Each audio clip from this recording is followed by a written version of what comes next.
สบายดีจับพี่น้องโอ้ยหนามันเบิดเลยสบายดี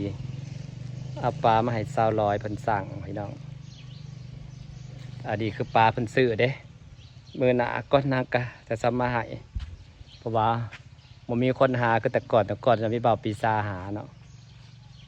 ขนาดจะซื้อปลายางมาผักอาลิศหน่อยวันนี้มาหาอาลิศที่บ้านจะอยู่บ้านหรือเปล่าก็ไม่รู้นะจ๊ะพี่น้องจ๊ะวันอัมมาลานะนางไปบ้านนาพองติวผมก็สิโดนอยู่ข่อยกะสิมาอาลิศแล้วก็สิเมื่อได้เพราะว่าข่อยสิไปเบิ่งเขาขุดคลองใส่ไก่เอาปลาก่อนสิได้เอาปลามาให้นางนะพี่น้องจุดประสงค์คือนางกุญแจรถนั่นน่ะติดกระเป๋าพลาไปกุญแจรถจักรอัมมาลานะก็เลยได้เอามาคืนนางแล้วก็ปลาให้นางจะได้มีรถใส่นอนแล้วปะจ๊ะออกหน้าเลยอลิสเดซ่าอลิสจะลอยออกหน้าเลยไปให้เราสาวสุดล่าอีกแล้ววายจะอีหยังคืออยากเบิ่งอย่างเล่นใส่ปลาไปเลยพี่น้องคืออย่างนะอย่างคืออย่างเบิ่งปลาคืออย่างคือเบิ่งคักแถมคืออย่างกินอย่างได้ยังกินไหนกินน้ำแน่กินน้ำแน่มากินน้ำแน่แซ่บบ่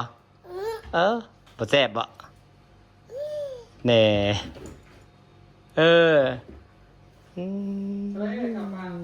หน้าแบ๊วๆเลยหน้าแบ๊วๆเลยหน้าแบ๊วนี่มันข้าวกินตัวนี้มันข้าวอย่าไปจับมันข้าวกินขนมนี่มันข้าวลอยออกสวนบ่ออกให้กินบ่กินบ่ออกไปเบิ่งชีน้ำสั่งอัมราผมไปซื้อไก่ว่าอยู่อัมมาลาไปมาพอไปพอซื้อไก่ไปทอดไปแล้วพวกติ๋วรอจะให้ออกกินเอาสู้จ้าก่อนเนี่ยสู้จ้าก่อนถูกจ้าด้วยหนาคือเป็นอิ่มๆมาเมื่อนี้ว่าทุอยู่สวัสดีFCอยู่สู้จ้าเร็วหนาคือเป็นอิ่มๆมื่อนี้สบายดีแบวขนาดอิ่มแล้วเลยนะอิ่มแล้วแซ่บป่ะไปกินข้าวเลยยังไม่ทันอาบน้ำเต้นดูเป็นตาสร้างกันไม่ร้อยเต้นอะไรเต้นดูไม่ร้อยเต้นอะไรเห็นไหมเต้นดู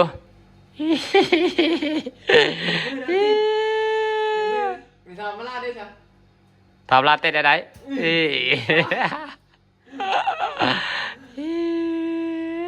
ผสมเต้นอะไรผสมเต้นอะไรตบมือดูนี่ว้าวปุ่นบอกง่ายขนาดพี่เราบอกเห็นยังก็เห็นบอกให้ตบมือกันตบนี่จักเบิดยังบวกเห็นเงินแห่งแลนใส่นอริดเนาะเคยได้เขาทำมีมันให้เงินเดือนเมื่อกี้อย่าเกาตีละอิ่มเลยอิ่มแล้วป่ะเอาอิ่มบ่ดีนะ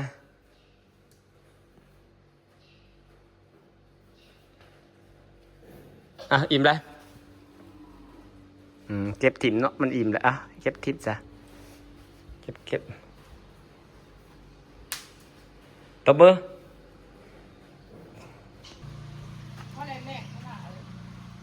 คือว่าเห็ดปวกออกบ่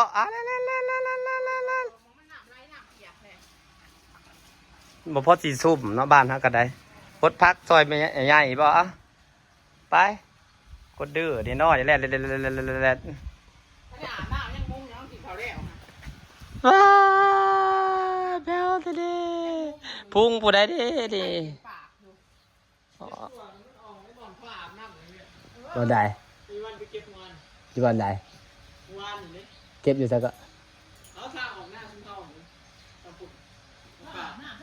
เมื่อกี้เนี่ยมันเป็นห้าวหัวแล้วมันเป็นบอลเฮ็ดหัวออกกระเจ้ามั่งหัวออก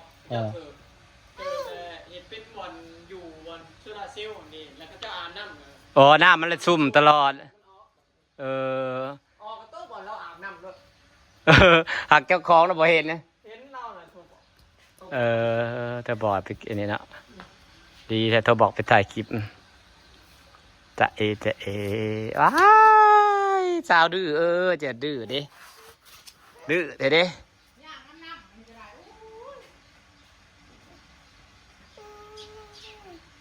น้ำมันอยากเบิดจะเคยยันสีแรงต่อเนาะเองฝนบ่มานี่แล้วบ่มีน้ำใส่ใครจะขอยังบ่มีโซลาร์เซลล์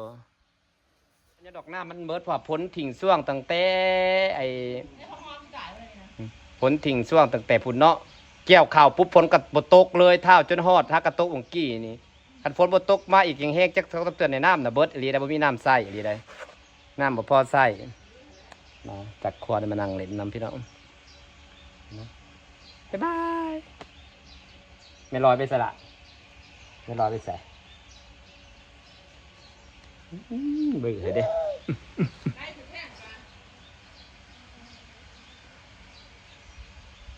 เดี๋ยวกินน้ำได้ปะ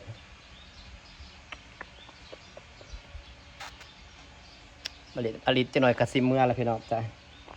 เพิ่นสิพากันเล่นเศษไก่อบปีบเศษไก่อบกระพุยกินคือว่าก็อลิไปอาบน้ำไปไปเล่นอาบน้ำเย็น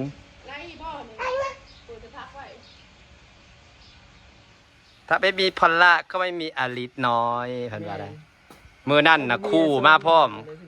คันบ่ถือคู่มากก็เลยบ่ได้มีเมียแม่นมือน่ะเป็นมือก่อนล้างสงกรานต์ได้หนึ่งเนาะแม่น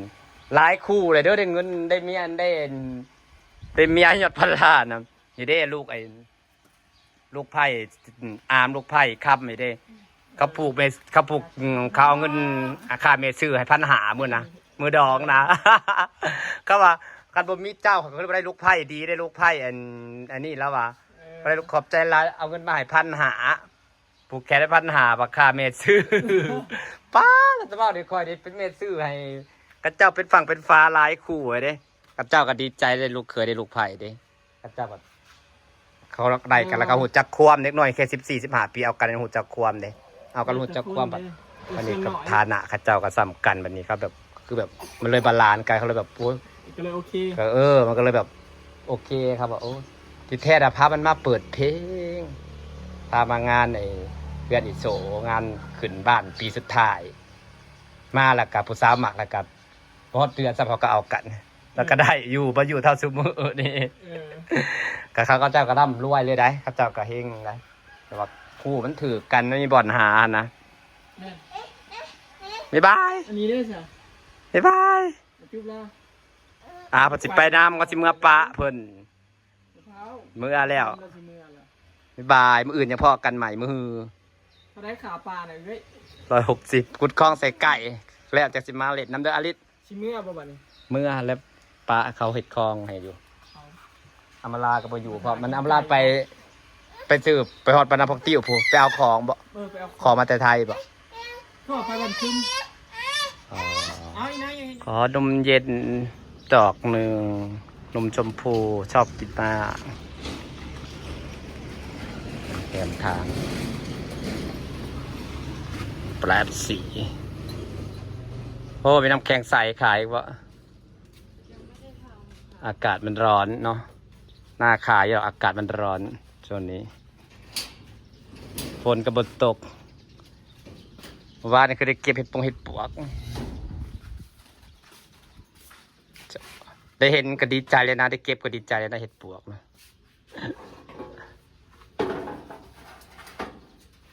สาวขายน้ำ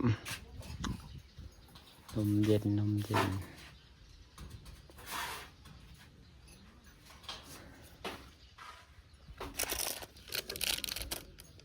เขาคิกค่ะ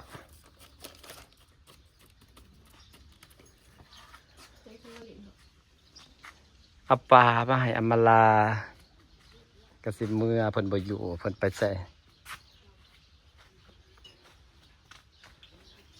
เฮือนหลังนี้หญ้าต้นเดียวก็บ่มีเนาะ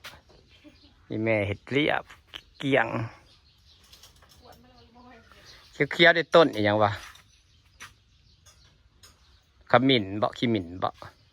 อ๋อค่ะ ค่ะ พอดียัง นี่จ้ามาซื้อน้ำหาดเสาแสง อากาศทอดอันนี้ขายดีเนาะโอ้ยดอกมะขามมันนะ30 ดอกมะขามปีดีนะเบิดใบแล้วกระดอกเนาะบริเบิดสิ้นบริเบิดยังแนวหล่นเพิ่นนะคิดถึงแล้วครับบ่ปลูกนะครับปลูกมา10 ปีอยู่แถวน่ะ 6 เดือนแค่ ถ้าปลูกใกล้เฮือนน่ะใกล้สระใกล้หยังน่ะแต่สิเปื้อนเนาะ เขาในเฮือนแล้ว มันใบน้อยเด้ใบมันน้อย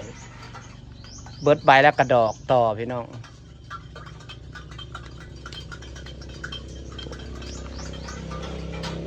ดอกจาเสียบลาพาจ่าแล้วจามาส่งปลาแล้วก็สิเมื่อยพี่น้องเมื่อเบิ่งเขาเจ้าขุดคลองเดี๋ยวมันสิบ่งามไปจ้าสักบาท20 บาท